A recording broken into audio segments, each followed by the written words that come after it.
प्यारे बच्चों, Ajit math classes में आप लोग का स्वागत है। आज हम लोग कक्षा 9th गणित में बहुपद में कुछ आगे का टॉपिक्स पढ़ेंगे जो हम लोग परिचय किए थे। अब एनसीईआरटी बेस पे हम लोग लेसन 2 का बहुपद अध्ययन करेंगे। आइए उसमें पहला टॉपिक्स जो आपके कोर्स का है उसमें चालू करते हैं। एक चर वाले बहुपद। क्या है पहला टॉपिक्स? एक चर का बहुपद। एक चर वाला बहुपद, इसको हम लोग डिफाइन कर लेते हैं। एक चर का बहुपद या एक चर वाला बहुपद क्या होता है? तो जिन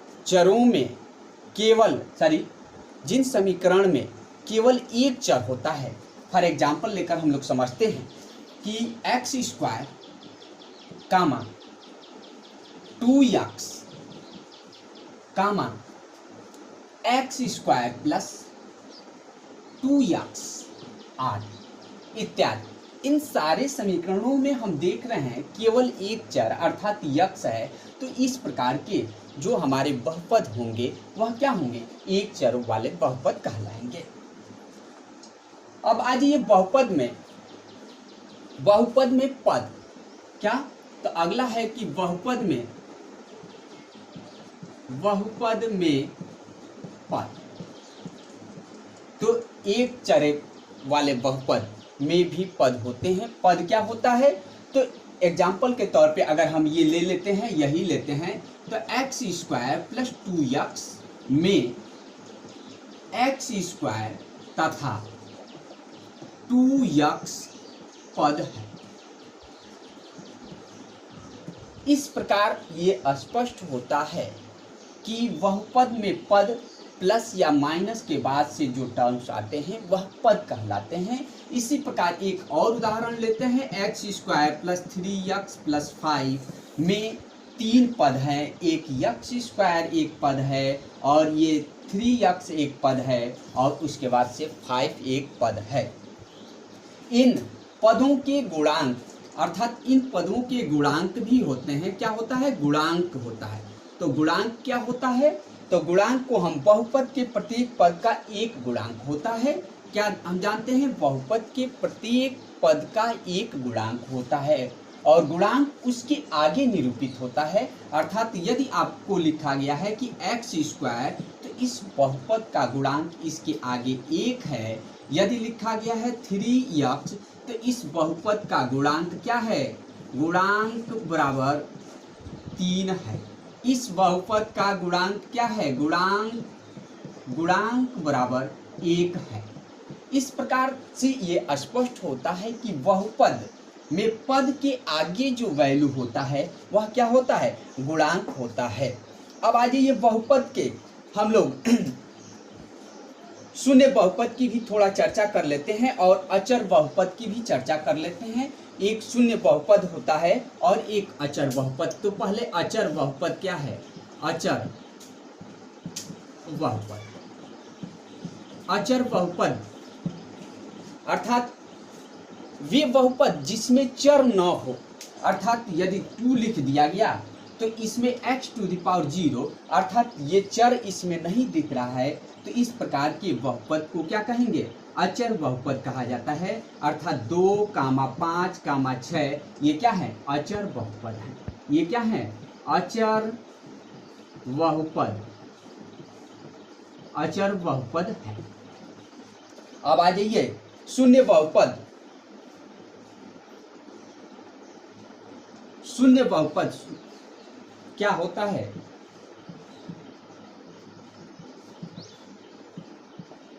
तो शून्य क्या है? शून्य बहुपद होता है और यह अचर बहुपद भी होता है। ठीक है, ये शून्य क्या है? शून्य बहुपद है। ये शून्य बहुपद है और अचर बहुपद भी जाना जाता है। अब आज ये पदों के आधार पे हम लोग बहुपद की चर्चा करते हैं। पदों के आधार पर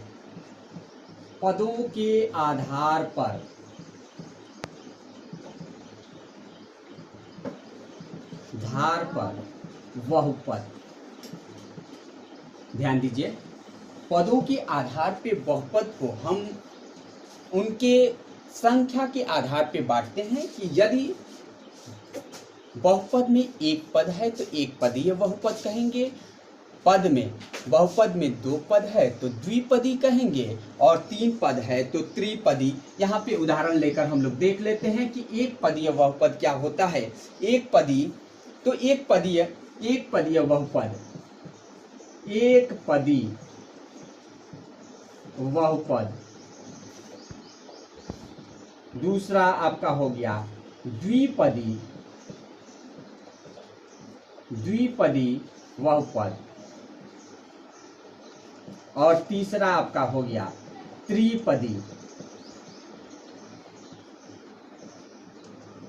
बहुपद। ऐसे आप डॉट डॉट डॉट चतुर्थ पदी, मतलब जितने टर्म्स होंगे उतने पद का बहुपद कहलाएगा। फॉर एग्जाम्पल के तौर पे यहाँ पे एक पदीय बहुपद में हम ले लेते हैं कि 2x,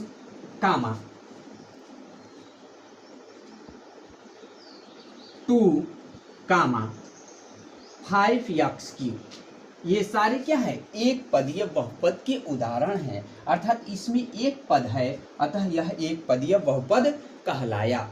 अब आ जाइए हम लोग द्विपदी में देख लेते हैं। द्विपदी में देख लेंगे x + 2, 5x² + 3, ये क्या है, द्विपदी बहुपद के उदाहरण है। इसी प्रकार त्रिपदी अगर हम लेंगे तो इसमें हो जाएगा x³ + 2x + 3, या ये हो जाएगा x² + 2x + 1, ये क्या त्रिपदी बहुपद हैं। इसमें पदों की संख्या 3 है।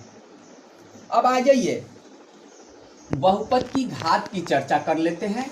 आगे हम लोग जान लेते हैं कि बहुपद की घात क्या है। बहुपद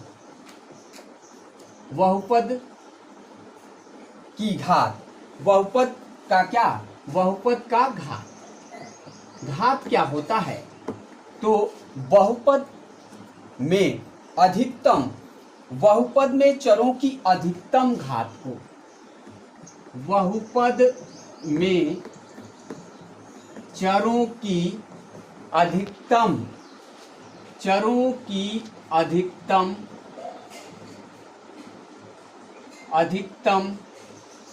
घात को बहुपद कहते हैं।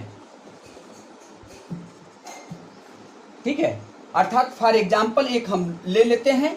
यदि कोई एक एग्जाम्पल लेते हैं कि 3x to the power 7 -4x to the power 6 plus x + 9 में बहुपद का घात क्या है, घात बराबर इसमें 7 है, क्योंकि इसका अधिकतम घात 7 है।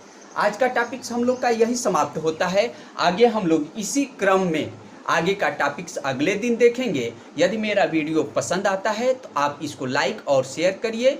कोई चीज़ नहीं समझ में आता है तो कमेंट बॉक्स में लिख कर बताइए, उसको हम पुनः समाधान करेंगे।